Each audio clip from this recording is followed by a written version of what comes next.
This movie... I mean, it's really fucking fuck! Okay. I apologize. Fuck! Okay. I'm really sorry, it's just...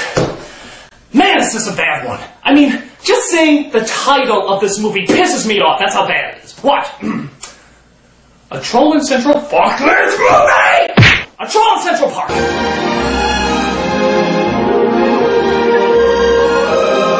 I mean, talk about pandering to your kids and not having any respect for their intelligence. Often considered Don Bluth's worst film, this movie doesn't even seem like a real kid's movie. It seems like a parody of a kid's movie. You know in a show when you see kids watching TV and some over-the-top nonsense is playing that obviously nobody put any thought into? You know, because it's in the background and nobody needs to pay attention to it. Yeah, imagine a whole movie like that. Just a complete waste of time that has nothing to offer. I don't care if it's innocent and cutesy, it's a piece of shit. With no constructive creativity that any audience member can see. I have to sit through it? No, you're gonna sit through it. Let us venture through A Troll in Central Park. God! So at first you think the movie's gonna be kinda cool. There's these dark backgrounds, some neat-looking monsters. This awesome-looking creepy place is known as the Kingdom of Trolls. And then... our main character appears. His name is Stanley. And the only way to describe him is imagine Bilbo Baggins just ate the Lucky Charms leprechaun and got shit out through Dopey's anus. And that's the nice version. I'm just a sweet William, Stanley, to do it. He's voiced by Don DeLuise. Imagine, Don DeLuise in a Don Bluth movie. It turns out he has a magic green thumb that can make precious, beautiful flowers appear. The only downside is that flowers aren't allowed in the Kingdom of Trolls. Say, what was that? I laughed to hide the uncontrollable fear of losing my mother. I thought I saw one of them flower things. Oh well, have a rotten day. I'm a bad troll, a very bad troll. Okay, this is what happens when you let your 5-year-old write the screenplay. And then the troll says, I'm a bad troll. Oh, that's good, son. And then the troll said, I'm a bad troll. I have to go potty. Oh, even better. And then he says, I have to go potty. No, really, I have to go potty. Oh, yeah, go ahead, go potty. Still a good line, though. So Stanley goes to his house and, oh, God, as if hobbits couldn't get any gayer. You know, Violet, what this garden needs is a big rosy posy right there. But the other trolls suspect the pansy-growing pansy as they approach him outside. For your crime, you are going before the #1 flower hater in the land. Oh, Gnorga. Isn't that a weird name? Sounds like the sound you make when you sneeze and hiccup at the same time. Gnorga! No face shall smile, no star shall glow. Boy, Lindsay Lohan really let herself go, didn't she?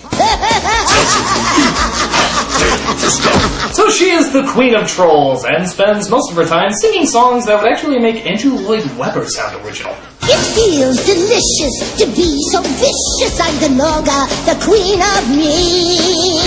I'm so animalistic to be cannibalistic. Bad is rad and I'm ballistic. He is kind, he is good, he is gentle, and he is giving a bad name to trolls everywhere! Stone him! Oh, trust me, I think enough people involved in this movie have been stoned already. I won't have him growing any more of those things! Need I remind you, we are bad trolls. So her husband recommends not stoning him, but rather banishing him to a place without flowers. I know a place, rock and steel, nothing grows. Why, it's a shoo-in for the tabloids. So, without even knowing where the place he's talking about is, she sends him directly there. Yeah, she sends him to the land of rock and steel, where nothing grows, in Central Park, New York. Okay, did you guys even read your own script? There's flowers everywhere, you morons! So he arrives in Central Park. Seriously, it's called a park. How can you not know flowers grow there? As he's given the traditional New York welcome. Oh, hello. Fool, motherfucker! Hey!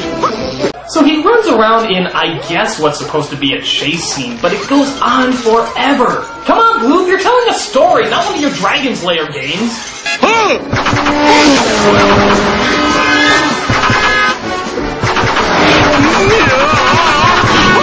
So he finally ends up under a bridge. Get it? Troll under a bridge, haha. He decides to take rest in a giant bed of marijuana leaves. Hey, I think I'm starting to see the inspiration for this movie. Okay, so we cut to two kids named Rosie and Gus, and their parents who, for some reason, are played by Jonathan Pryce and Hayley Mills. Just listen to how well they hide their British accents. You know I have an important case to prepare for. I have an open house on Park Avenue today. Sounds about as convincing as House. Oh, come on, it's obvious! It's so incredibly obvious! The park will have to come later. It always has to be later. Why can't we ever do what I want to do? Your father works very, very hard to make our life nice, children. You have to learn to appreciate that. Yes, we all have to appreciate what we have. For example, I could have been the star of Saved by the Bell. I was the star of Saved by the Bell, and yet for some reason I'm not the star of Saved by the Bell. Good morning, Miss Bliss, my fucking ask! Sorry. So while you're probably wondering why two British parents raise non-British kids, Gus puts a sign on the door to keep Maria, the housekeeper, out of his room. Stay out, Maria. Hey, Rosie, wanna go with me? Yes. Well, it does say privet, kept out, so I guess I better follow the directions. Okay, this is why there's a difference between a housekeeper and a babysitter. Didn't they teach you that in jolly old London? So the kids go down to Central Park where they get in all sorts of dangers, thank you Maria, as we listen to some of the brilliant dialogue that our writers came up with for Rosie. Boat, bug, butterfly, flower, high. That's great, honey. Can you say these words as well? I knew you could. So Rosie finally stumbles upon Stanley as they partake in several minutes of undiluted filler.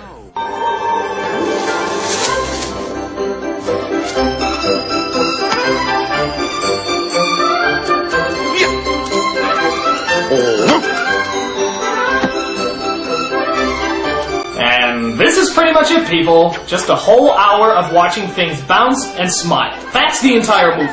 Don't believe me? Just keep watching.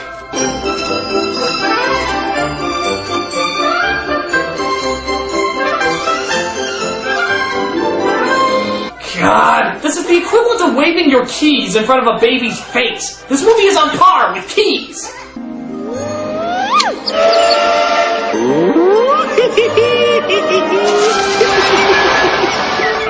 Should he really react this way to a toddler kissing him?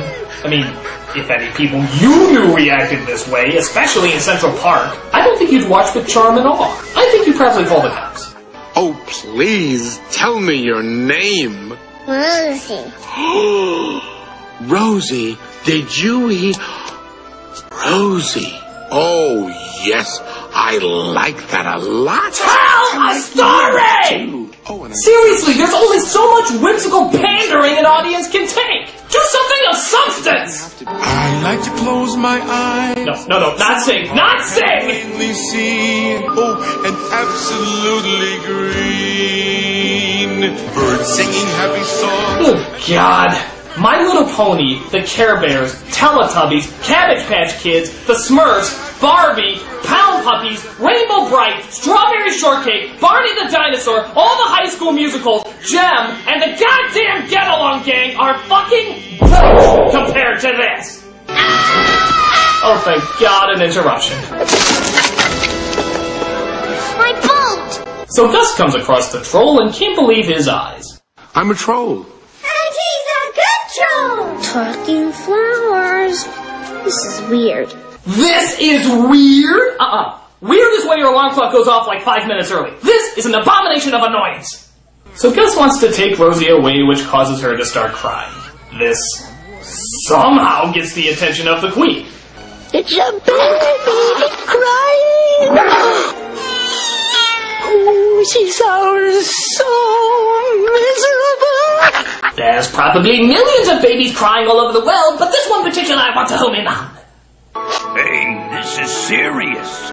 Step aside, chumps. I'll show you how to make the kids smile. So, because Rosie's crying seems to be the first big dilemma in this movie, the flowers try to cheer her up. Come on, follow me.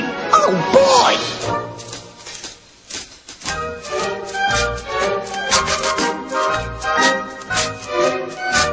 Oh my God, do something important!